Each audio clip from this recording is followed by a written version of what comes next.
President spared a line in yesterday's budget speech and, of course, economic outlook for the economy when he spoke about incentives for investment infrastructure and the capital market. So we just took that out of Mr. President's mouth, and I'm now throwing that to Johnson Chukwu, who is the CEO at Carrier Asset Management, to chew this over and flesh it up for us. Johnson, good morning. A very big speech on the budget and the state of the economy yesterday beyond budget. This is something I mentioned in the capital market. This is the first time since President Buhari took office in 2015 when the budget specifically mentioned the capital market. What do you read of this? Well, thank you both for having me. For me, it indicates that the president's change of direction and focus on the economy is now real. And as you rightly pointed out, the president had never made reference to incentivizing investment in the capital market. For the first time in his budget speech, and the budget is the key fiscal instrument of the government that the president is making reference to, that the Finance Bill 2019 has as part of its fiscal component to incentivize investment in infrastructure and the capital market. So for me, that clearly redefines that the president's focus is now on the economy, because you really can't grow the economy if you do not grow the capital market, if you do not grow the process of capital formation. You folks in the securities market have spent years and decades battling the authorities when it comes to VAT, stamp duties, withholding tax, and all of that. Do you see this as another avenue to keep up this, looking at why would it help the government to take note of capital market or securities market investment and activities? The president also spoke about a number of things. Of course, privatization will be part of what we'll be doing moving forward.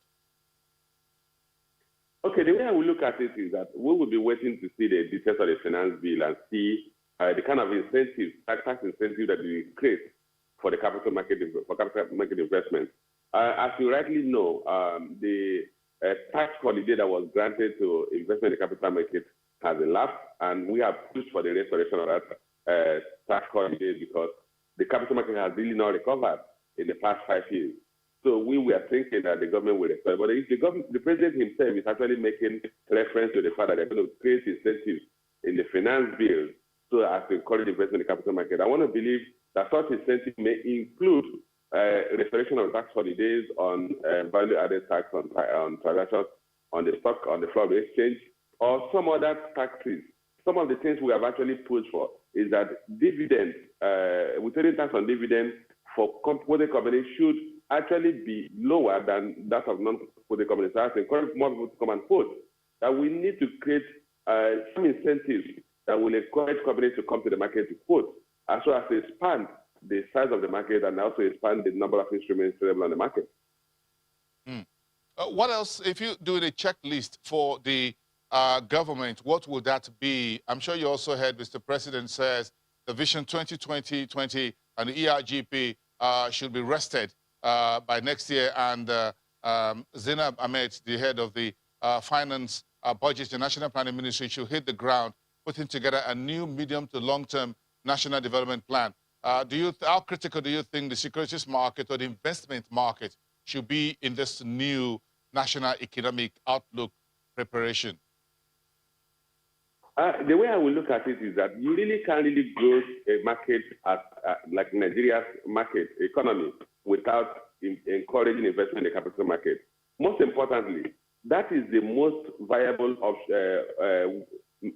market for capital build or capital formation.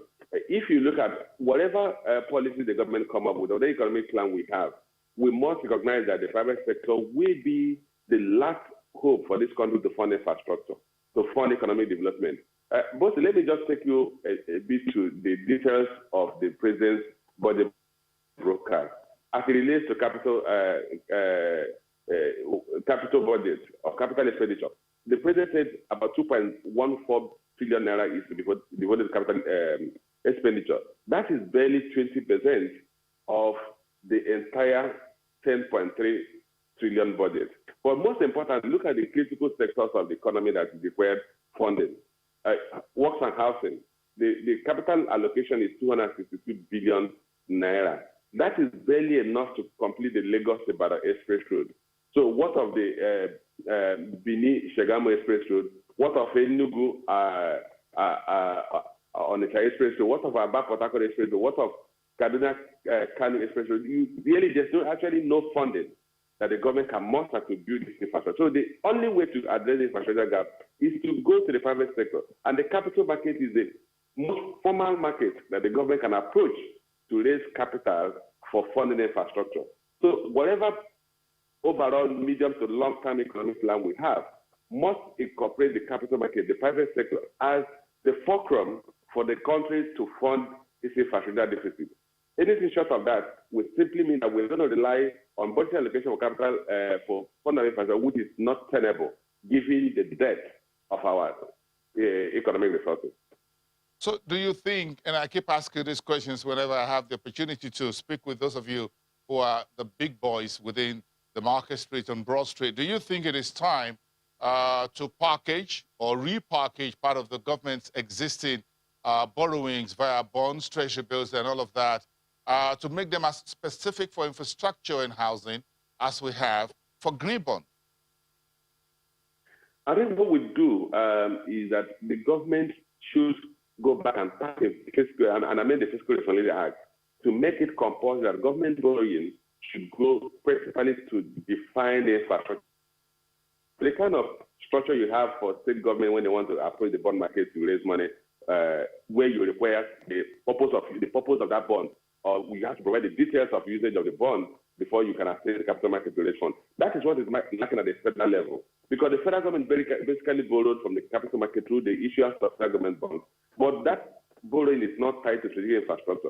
If we have an arrangement where government borrowing is tied to infrastructure, then that borrowing will be ring-fenced so that no part of that borrowing goes outside the purpose for which it is meant.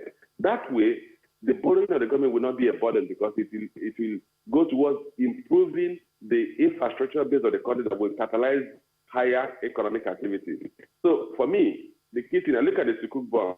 The government has actually raised just about 200 billion from the Sukuk bond, but you can see clearly where this money has gone into. You can see some of the highways that have been repaired are being repaired from the process of the Sukuk bond. That's what I expect of even of the federal government bonds, the federal government borrowing, so that it is tied to specific projects and then ring-fenced to avoid slippages to be the funds being used to fund the current system of the government. Johnson Chukwu, thank you so much, CEO at Carrier Asset Management and the Chartered Stockbroker. Thank you so much for weighing in on this budget. It's still early days, as it were. I'm sure we'll all have enough time down the days and weeks to chew this over. Thank you so much for coming through on Skype to wrap up this conversation for us today. Of course, it's been a very big budget and economic issues that Mr. President spoke about. So the conversation continues from here. Tomorrow is Thursday. We'll continue at this point here on Business Morning on Channels Television. Do have a great day, everyone, and we'll thank you for watching.